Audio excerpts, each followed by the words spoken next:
നമ്മുടെ കോഴിക്കോട് കടപ്പുറത്ത് നല്ല ഇപ്പോൾ വെക്കേഷൻ സമയത്ത് കുട്ടികൾക്കൊക്കെ ആസ്വദിക്കാൻ പറ്റിയിട്ടുള്ള, കുട്ടികൾക്ക് മാത്രമല്ല മുതിർന്നവർക്കായാലും നല്ലോണം എൻ്റർടൈൻമെൻറ്റ് ചെയ്യാൻ പറ്റിയിട്ടുള്ള ഒരു എക്സ്പോ ആരംഭിച്ചിട്ടുണ്ട്.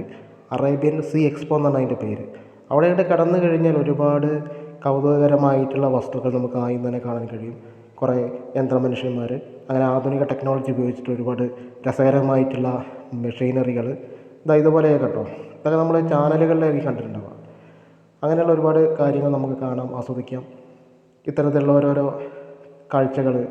പിന്നെ അതിനുള്ളിലേക്ക് കടന്നു കഴിഞ്ഞാൽ രസകരമായി കുട്ടികളെങ്ങനെ ആകർഷിച്ചിട്ട് കുട്ടികൾക്ക് ഇങ്ങോട്ട് പോരാൻ തോന്നാത്ത നല്ല പൂക്കളും ഇതുപോലുള്ള വണ്ടുകളും ഒക്കെ ഒരുക്കി ഇങ്ങനെ കൗതുകം ഉണർത്തുകയാണ് എക്സ്പോ നടത്തുന്നവർ.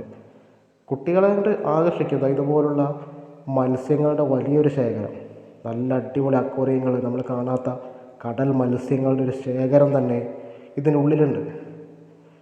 ഇതുപോലുള്ള വലിയ വലിയ അക്വേറിയങ്ങൾ സെറ്റ് ചെയ്തിട്ടുള്ള കൗതുകകരമായിട്ടുള്ള മത്സ്യങ്ങൾ. എന്താ മനോഹരമല്ലേ, കളർഫുള്ളായിട്ടുള്ള കുഞ്ഞ മത്സ്യങ്ങളെ കാണാൻ. ഇതുപോലുള്ള നല്ല കാഴ്ചകൾ ആരെയും നല്ല രീതിയിൽ കൗതുകം ഉണർത്തുന്ന ഇതുപോലുള്ള ടണലുകൾ, നല്ല മത്സ്യങ്ങളുടെ ടണലുകൾ, അക്വേറിയം, ഇതുപോലുള്ള അക്വേറിയങ്ങളൊക്കെ ആരെയും ആകർഷിക്കും. നല്ല രസകരമായിട്ട് അവർ ഒരുക്കിയിട്ടുണ്ട്. വെക്കേഷൻ അടിച്ച് പൊളിക്കാൻ പറ്റിയിട്ടുള്ള നല്ലൊരു എക്സ്പോ ആയിട്ട് തന്നെ ഇതിൽ എടുക്കാം നമുക്ക്. ഇതുപോലെ അരാപ്പയ്മകളൊക്കെ നല്ലവണ്ണം അവർ ഒരുക്കിയിട്ടുണ്ട്.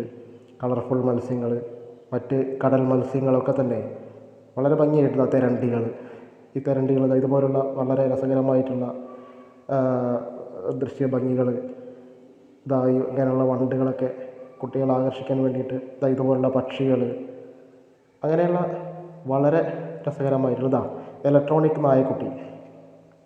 നായക്കുട്ടിയുടെ യന്ത്രനായക്കുട്ടി എന്ന് പറയും. നല്ല രസകരമാണ്. കുട്ടികളൊക്കെ നല്ല കറക്റ്റ് ആസ്വദിക്കുന്നുണ്ട്. അതിൻ്റെ പിന്നാലെ ഓടിയിട്ട് ഇത് അനാക്കോണ്ട, 1 വയസ്സ് മാത്രം പ്രായമുള്ള അനാക്കോണ്ടയാണിതാ ഈ ഒരു ബുദ്ധ പ്രതിമ പോലെ ഉണ്ടാക്കിയിട്ടുള്ള ഈ ഒരു അക്വേറിയത്തിൻ്റെ ഉള്ളിൽ, ഈ ഗ്ലാസ് സ്റ്റില്ലിനുള്ളിൽ അവർ ഇട്ടിട്ടുള്ളത് അനാക്കോണ്ട. അതുകൂടാതെ ഇതുപോലുള്ള മേളകൾ, ഫർണിച്ചർ മേളകളാവട്ടെ, ഇതുപോലുള്ള ഇലക്ട്രോണിക് ഉപകരണങ്ങളുടെ സ്റ്റാളുകളാവട്ടെ, അങ്ങനെ ഉള്ള ഓരോന്നും അവിടെ ഒരുക്കിയിട്ടുണ്ട്. ഇതുണ്ടോ ഈ കൂളറിൻ്റെ, അതുപോലെ തന്നെ ചിപ്സ്, പലതരത്തിലുള്ള വെറൈറ്റി ചിപ്സുകൾ, അങ്ങനെ ഒരുപാട് വീട്ടിലേക്ക് വേണ്ട സാധനങ്ങൾ, ചെരുപ്പ്, ഇതുപോലുള്ള ചെരുപ്പ് സ്റ്റാളുകൾ, ബാഗുകൾ, ഹാൻഡ് ബാഗുകൾ, ഇത് മാത്രമല്ല ഒരുപാട് മറ്റോരോന്നുണ്ട്. നമ്മൾ സമയക്കുറവ് കാരണം പലതും ഷൂട്ട് ചെയ്തിട്ടില്ല. ഇഗ്വാനകൾ കണ്ടിട്ടില്ലാത്തവർ കാണാൻ, എടുത്തു നോക്കാം. നല്ല രസകരമായിട്ടുള്ള കാഴ്ചകൾ.